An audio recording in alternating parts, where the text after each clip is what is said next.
আমি প্রতিষ্ঠিত হওয়ার পরেও আমার পরিবার থেকে আমাকে বিয়ে দিচ্ছে না। এখন কি করব আমি? মা স্ট্রোকের রোগী, নামাজে পড়ার মতো কোনো সূরা বা দোয়া মনে রাখতে পারেন না। আমরা কিভাবে নামাজ আদায় করাবো? সূচিবায়ু থেকে মুক্তির উপায় এবং আমল বলবেন প্লিজ। বারবার হাত ধুলেও মনে হচ্ছে পরিষ্কার হচ্ছে না। আমি একজন অটো চালক, আর আমার একজন ভাই সিএনজি চালক। আমাদের তো ভাড়া কোনো নির্ধারিত নয়। এখন আমরা প্যাসেঞ্জারদের কাছ থেকে কোন হিসাবে ভাড়া নিব? মসজিদ কমিটির সদস্যদের কি কি গুণ থাকা উচিত? কোন সন্ন্যার আলোকে জানাবেন। বুশরাস ব্লগ এই আইডি থেকে আপনি লিখেছেন, আমার মা স্ট্রোকের রোগী, নামাজে পড়ার মতো কোনো সূরা বা দোয়া মনে রাখতে পারেন না। আমরা কিভাবে নামাজ আদায় করাবো? বোন বুশরা, আপনার মাকে আল্লাহ তাআলা পরিপূর্ণ শিফা দান করুন, আমরা দোয়া করি। তিনি নামাজে কোনো সূরা বা দোয়া যদি মনে করতে না পারেন, তো যতটুকু তিনি মনে করতে পারেন ততটুকু পড়বেন। তিনি যদি দাঁড়িয়ে রুকু সিজদা করে রাকাত সংখ্যা মনে রেখে সালাত আদায় করতে পারেন, তো নামাজের মধ্যে যদি এরকম হয় যে তিনি ভুলে যাচ্ছেন কোনটা পড়ছেন কোনটা ছুটছে সেটা তার খেয়াল না থাকে, তাহলে সেক্ষেত্রে এটুকুর জন্য তার নামাজের অসুবিধা হবে না। এটি তার আল্লাহর পক্ষ থেকে মাফ হিসাবে বিবেচিত হবে। কারণ লাইকাল্লিফুল্লাহ নাফসান ইল্লা উসআহা, আল্লাহ তাআলা মানুষকে তার সাধ্যের বাইরে কোনো কিছু চাপিয়ে দেন না। অতএব যেহেতু তিনি ভুলে যান, স্মরণ রাখতে পারেন না, আশা করা যায় আল্লাহ রাব্বুল আলামিনের কাছে এর জন্য কোনো দায়-দায়িত্ব তার থাকবে না। আসিফ বিডি আইডি থেকে আপনি লিখেছেন, আমি প্রতিষ্ঠিত হওয়ার পরেও আমার পরিবার থেকে আমাকে বিয়ে দিচ্ছে না। এখন কি করব আমি? ভাই আসিফ, আপনার পরিবার থেকে আপনাকে যদি বিবাহ শাদী না দেওয়া হয়, তাহলে সেক্ষেত্রে আপনি আপনার পরিবারকে, পরিবারের যে সমস্ত সদস্যদের মাধ্যমে আপনার বাবা-মা, আপনার প্যারেন্টসদেরকে আপনি কনভিন্স করতে পারবেন, তাদের মাধ্যমে আপনি চেষ্টা করবেন। যদি সেটা না পারেন, তাহলে আপনি নিজের উপার্জনও নিজে যদি চলেন, অর্থাৎ নিজের আয় উপার্জন থাকে, স্ত্রী চালানোর মতো অবস্থা থাকে, আর এদিকে বিয়ে না করলে আপনি গুনাহে লিপ্ত হয়ে যাবেন মনে হয়, তাহলে সেক্ষেত্রে আপনি নিজে বিয়ের উদ্যোগ নিতে পারেন। কিন্তু অবশ্যই প্যারেন্টসের মাধ্যমে বিয়ে হয় উচিত এবং শরীয়ত সেটাই বলে। একেবারে নিরুপায় যদি হয়ে যায় যে চরিত্র সংরক্ষণের ব্যাপার, আর তারাও বাধা দিচ্ছেন যে তাদের মধ্যে দিনই চেতনা নাই, দিনই বুঝ নাই, তারা দিনই যে ডিমান্ড আছে সেটাকে মাথায় রাখছেন না, তারা খামখেয়ালিপনা করছেন, তাহলে আপনি চরিত্র হেফাজতের জন্য নিজে বিয়ের উদ্যোগ নিতে পারবেন। তবে বাবা মাকে আস্থা এনে করতে পারলে সেটা সবচেয়ে বেটার। কোহিনুর ইসলাম কণিকা, আপনি লিখেছেন, সূচিবায়ু থেকে মুক্তির উপায় এবং আমল বলবেন প্লিজ। বারবার হাত ধুলেও মনে হচ্ছে পরিষ্কার হচ্ছে না। বোন কোহিনুর, সূচিবায়ুর এই রোগ থেকে মুক্তি লাভের জন্য দরকার কোনো একজন সাইকিয়াট্রিস্টের শরণাপন্ন হওয়া। সেই সাথে আপনি রুকিয়া করতে পারেন। রুকিয়াটা এক্ষেত্রে বেশ উপকারী এবং পরীক্ষিত। আপনি যদি রুকিয়ার বিভিন্ন অ্যাপ আছে, মোবাইলের অ্যাপ বা প্লে স্টোরে গিয়ে রুকিয়া লেখেন, RUQYAH, রুকিয়া লিখে সার্চ দিলে আপনি অনেকগুলো অ্যাপ পাবেন। এর ভিতরে যেটা আপনার সুবিধাজনক মনে হয় আপনি সেটা নামিয়ে নেবেন। খেয়াল করবেন ওখানে কোনো মিউজিক তো নাই, সূক্ষ্মভাবে সাধারণত থাকে না। তো আপনি নামিয়ে এসে রুকিয়া শুনবেন। বিশেষ করে ওয়াসওয়াসার রুকিয়া আলাদা আছে। আপনি যদি রুকিয়া ফর ওয়াসওয়াসা লেখেন অথবা সূচিবায়ুর রুকিয়া লেখেন, তাহলে আপনি অনেক কিছু পাবেন সোশ্যাল মিডিয়াতে, অনলাইনে।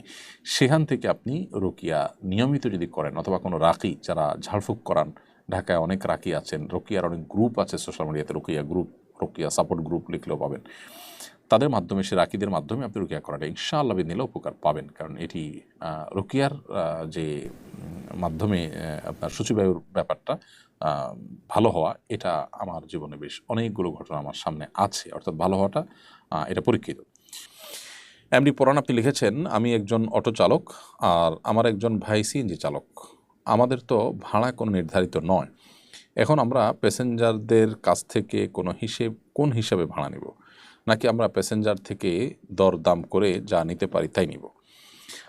দেখুন, আপনি প্যাসেঞ্জার এর কাছ থেকে যখন ভাড়া নেওয়ার প্রসঙ্গ আসবে, দেখবেন যে যেই দূরত্বে যেই ভাড়া প্রচলিত আছে সেটাই আপনার ভাড়া হিসাবে নির্ধারিত হবে। আপনি যদি দরদাম করে নেওয়ার সুযোগ থাকে এবং দরদাম করে নেওয়ার প্রয়োজন দেখা দেয় এবং নির্দিষ্ট কোনো অফিসিয়াল ভাড়া নির্ধারিত না থাকে, তাহলে সেটা আপনি করতে পারবেন, সেটা জায়েজ আছে। আর বিশেষ করে সিএনজিতে যেহেতু মিটারে পরিচালনা করার কথা সিএনজি, তো এই সিএনজিতে আপনার মিটারের বাধ্যবাধকতা যদি আপনাকে আইনের মাধ্যমে আপনাকে বলে দেওয়া হয়, বা আপনি সেটার অধীনে পরিচালিত হয়ে থাকেন এবং আপনি যদি সই করে সেটাকে গ্রহণ করে থাকেন, এগ্রি করে থাকেন যে আপনি মিটারেই পরিচালিত হবেন, তাহলে আপনার মিটারে পরিচালিত হওয়া উচিত। আমি জানি না এখানে গ্যাপের জায়গাটা কোথায়। অনেক সিএনজি চালকরা বলেন যে মিটারে পরিচালিত হলে বা মিটারে যদি সিএনজি চালান তাহলে তারা কোনোভাবে পোষাইতে পারেন না। তো যদি তারা পোষাতে না পারেন তাহলে সেক্ষেত্রে এটাকে যৌক্তিক পর্যায়ে নিয়ে আসা উচিত। নিশ্চয়ই যথাযথ কর্তৃপক্ষ যৌক্তিক একটি হার ঠিক করেছেন। যদিও আমাদের দেশে নানা অসততার কারণে দেখা যায় যে তাদেরকে ঘুষ দিতে হয় বিভিন্ন ক্ষেত্রে, এইসব কারণে হয়তো তারা পোষায় উঠতে পারেন না, আমি পুরোপুরি জানি না। তবে যদি মিটার থাকে এবং মিটার তারা চলাচল করবেন এ মর্মে তারা চুক্তিবদ্ধ থাকেন, তারা তাদের মিটারেই পরিচালিত হওয়া উচিত বা মিটারেই তারা চালানো উচিত সিএনজিকে। আর প্যাসেঞ্জারের সাথে আলাপ আলোচনা করে যদি তারা দরদাম করে ঠিক করে নিতে পারেন তো সেটাও কিন্তু তারা করতে পারেন, যদি এটা অযৌক্তিক এবং জুলুমের পর্যায়ে না হয়। অথবা আপনি সেটি করতে পারেন। এমডি শফিকুল ইসলাম লিখেছেন, মসজিদ কমিটির সদস্যদের কী কী গুণ থাকা উচিত কোরআন সুন্নাহর আলোকে জানাবেন। মসজিদের যারা দায়িত্ব পালন করবেন, মসজিদ যারা আবাদ করবেন, মসজিদের রক্ষণাবেক্ষণ করবেন যে কোনো পর্যায়ে, এই শ্রেণীর মানুষদেরকে 4টি গুণে গুণান্বিত হতে হবে। আল্লাহ সুবহানাহু ওয়া তাআলা কোরআনে কারিমে বলেছেন, ইন্নামা ইয়ামুরু মাসাজিদাল্লাহি মান আমানা বিল্লাহি ওয়াল ইয়াউমিল আখির ওয়া আকামাস সালাহ ওয়া আতাজ যাকাহ ওয়া লাম ইয়াখশা ইল্লাল্লাহ। আল্লাহর ঘর আবাদ করবে সেই মানুষেরা যারা আল্লাহ এবং আখিরাতে বিশ্বাস করে, সালাত কায়েম করে, যাকাত দেয় এবং আল্লাহ ছাড়া কাউকে পরোয়া না করে। এই 4 গুণে বিশিষ্ট মানুষরা আল্লাহর ঘর আবাদ এর জন্য উপযোগী। অতএব যারা মসজিদের সাথে, মসজিদের খেদমত, মসজিদের সেবা, মসজিদের কার্যক্রম পরিচালনার সাথে কোনোভাবে জড়িত, তারা অবশ্যই আল্লাহর প্রতি ঈমান আনবেন পরিপূর্ণভাবে, আখিরাতের প্রতি তাদের দৃঢ় বিশ্বাস থাকবে এবং 5 ওয়াক্ত সালাত তারা আদায় করবেন, যাকাত ফরজ হলে যাকাত আদায় করবেন এবং আল্লাহ ছাড়া আর কাউকে পরোয়া করবেন না। শুধু আল্লাহকে ভয় করে চলবেন, আল্লাহর ভয় অন্তরে লালন করবেন। এই গুণগুলো যদি কারোর মধ্যে থাকে, এই 4টি গুণ থাকে, তাহলে সেক্ষেত্রে ইনশা আল্লাহ বিইذনিল্লাহ তিনি এই আল্লাহর ঘরের যে কোনো মসজিদের খেদমতে তিনি নিয়োজিত হতে পারবেন। আবদুল্লাহ আপনি লিখেছেন, বিভিন্ন ব্যাংক যেমন ডাচ বাংলা, ইসলামী ব্যাংক, বিকাশ, নগদের এজেন্ট নিয়ে টাকা আদান প্রদান করলে 1000-এর কিছু টাকা কমিশন দেয়, 1000-এ কিছু টাকা কমিশন দেয়, এভাবে ব্যবসা করা যায় আছে কিনা? আপনি যেই কোম্পানির মোবাইল ব্যাংকিংয়ের মাধ্যমে টাকা আদান প্রদান করবেন, ওই কোম্পানি আপনাকে যে কমিশন দেবে এটা আপনার জন্য জায়েজ আছে, কারণ এটা আপনাকে একরকম পারিশ্রমিকের মতো, যে কোম্পানির হয়ে আপনি টাকা আদান প্রদান করার কাজটা করে দিচ্ছেন, কোম্পানির এজেন্সির কাজটা করে দিচ্ছেন, এই জন্য আপনাকে কমিশন দিচ্ছে, কমিশন নেওয়া আপনার জন্য সম্পূর্ণ জায়েজ হবে। এরপরের প্রশ্ন হলো, পাঠ্যপুস্তক সংশোধনে কমিটি গঠন করা হয়েছে, এই কমিটি নিয়ে নানাজন নানান কথা বলছেন, এ বিষয়ে আপনার মন্তব্য কী বা আপনার প্রত্যাশাই বা কী? ধন্যবাদ। আমরা দেখেছি ইতিমধ্যে পাঠ্যপুস্তক সংশোধনের জন্য কমিটি গঠন করা হয়েছে, কিন্তু দুঃখজনক একটি বিষয় হলো যে কমিটি গঠনের ক্ষেত্রে আমরা দেখেছি ঘুরে ফিরে সেই যে কজন সদস্যকে আমি চিনি, সবাইকে অবশ্য চিনিও না, আমি যাদেরকে চিনি তারা সবাই চিহ্নিত বাম এবং অনেকটা ইসলাম মুসলমানদের প্রতি বিদ্বেষ লালন করেন, এরকম ব্যক্তিগতভাবে চিনি এরকম কিছু লোকও আছেন সেখানে। অথচ আমরা জানি যে এই পাঠ্যপুস্তক নিয়ে সবচেয়ে বেশি আপত্তি করেছিলেন ইসলামিস্টরা, ওলামা একরাম, এদেশের ধর্মপ্রাণ সাধারণ এবং সর্বস্তরের মানুষ।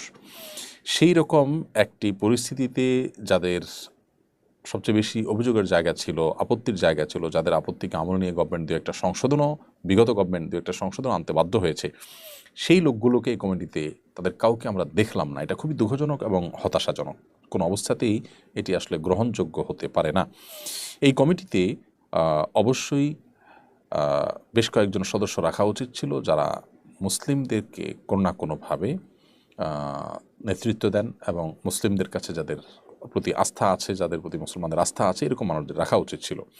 হতে পারে সেটা কোনো বিশ্ববিদ্যালয়ের ইসলামিক স্টাডিজের চেয়ারম্যান অথবা পদাধিকার বলে এরকম কোনো এই জাতীয় কোনো গুরুত্বপূর্ণ ব্যক্তি, দেশের সুনামধন্য ওলামা একরাম, এরকম ব্যক্তিদেরকে এখানে রাখা খুব বেশি প্রয়োজন ছিল বলে আমার মনে হয়। তো যাই হোক, এই কাজটি না হওয়াটা দুঃখজনক, হতাশাজনক। যে কমিটি হয়েছে সেই কমিটিতে এখনও সংশোধন করার সুযোগ বা সেখানে যোগ বিয়োগ করার সুযোগ থেকে থাকলে সেখানে আমি উদাত্ত আহ্বান করব যে ওলামা একরাম এবং সাধারণ মুসলমানদের কাছে আস্থাভাজন বা ইসলামী জ্ঞানের আলোকে সমৃদ্ধ এরকম মানুষদেরকে যেন সেখানে সংযুক্ত করা হয়। সেই সাথে আমার আরেকটি আহ্বান থাকবে যে এই কমিটি যেন গণমানুষের যে